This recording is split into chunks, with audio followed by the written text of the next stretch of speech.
guys, it's me again, Cheryl, and welcome to my vlog. So for today's video guys is usapang tulong tayo sa ating mga family members sa Pilipinas. So para sa akin guys, this is only based on my experience, no? This is only based on my experience, and lahat tayo is may mga different family problems tayo sa ating mga kanya-kanyang family sa Pilipinas. For me kasi guys, ang pagtulong kasi minsan na abuso na rin siya ng sarili-sarili ninyong family. At minsan kasi ang inaabuso is yung mga tao sa ibang bansa, yung mga OFW. Kasi ang nakikita ko kasi guys, minsan sa tuwing yung family natin may mga problema sila, ang lagi nilang tinatakbuhan is yung mga tao sa ibang bansa. Kasi ang tingin nila, marami silang pera. Kasi sa tuwing umuwi tayo ng Pilipinas, buong baryo, nagpupunta sa bahay ninyo, nagpapakain kayo, nagpa-party kayo. Kaya ang tingin ng mga ng mga Pilipinas sa inyo, ng mga family niyo sa Pilipinas is mayayaman kayo. Which is, hindi po ganun ang nangyayari. Dito kasi guys, sa ibang bansa, may mga tao dito na hindi masyado nag-i-spend ng pera. Kasi guys, yung pera na, yung value ng pera nila dito is hindi naman po Philippine money.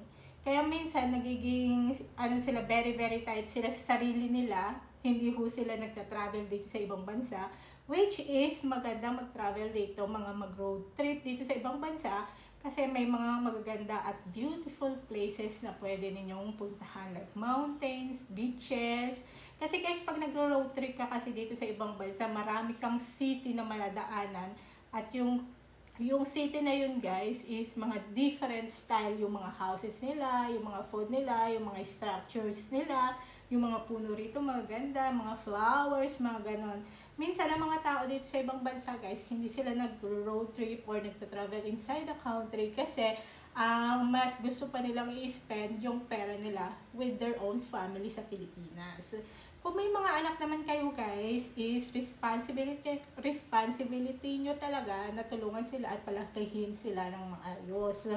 Kasi pag may mga anak tayo, minsan is kailangan na natin kalimutan yung sarili natin. Kasi kailangan na natin ibigay yung buong buhay natin sa mga anak natin para magkaroon naman sila ng magandang buhay.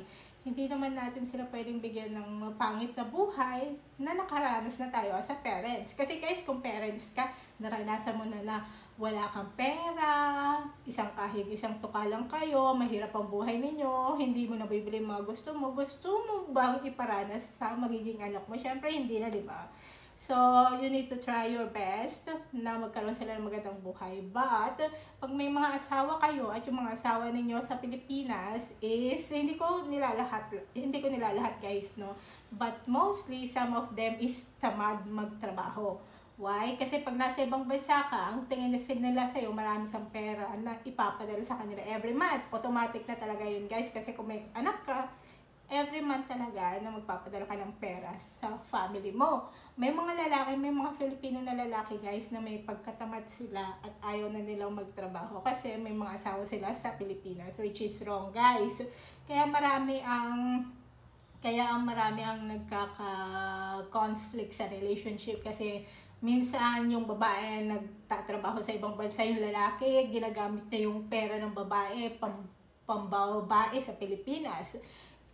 Maraming cases yung ganyan guys, no? Yung babae nag-work hard tapos yung lalaki ini-spend niya lang yung pera ng asawa niya sa pambabae, nakakita lang ng magandang laman, gabi-gabi is kinalimutan na yung mga sarili nilang family.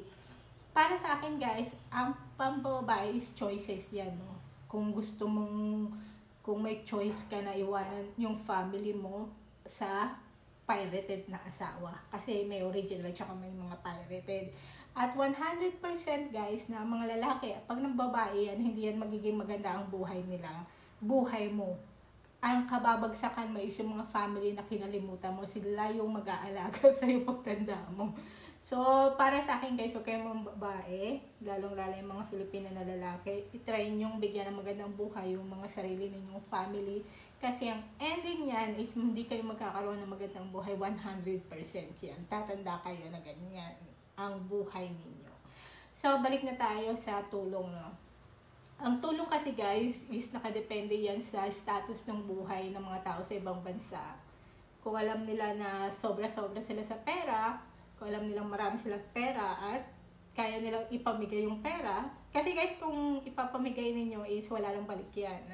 Pero kung utang naman yan, is 100% na yung problema ng yung problema ng umutang sa inyo is matatransfer sa inyo.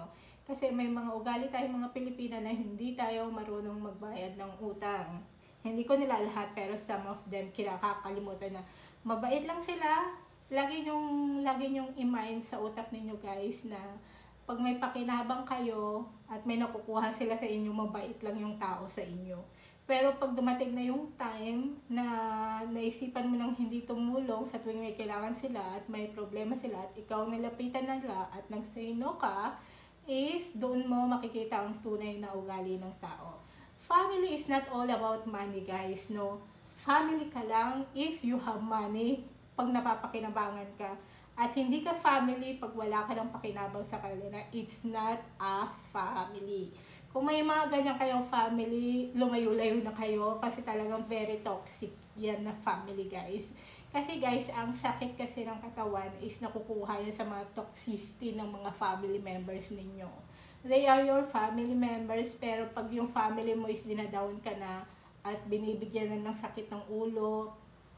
Kasi guys, yung mga sakit na yan, pag nabubuo yan is nagkakaroon kayo ng sakit. At yung mga tao kasi dito sa ibang bansa, ang makakatulong lang sa inyo sa tuwing may problema kayo is yung sarili ninyo. Hindi ninyo kayang hinga ng tulong ang mga family ninyo sa Pilipinas dahil wala silang pakialam sa'yo.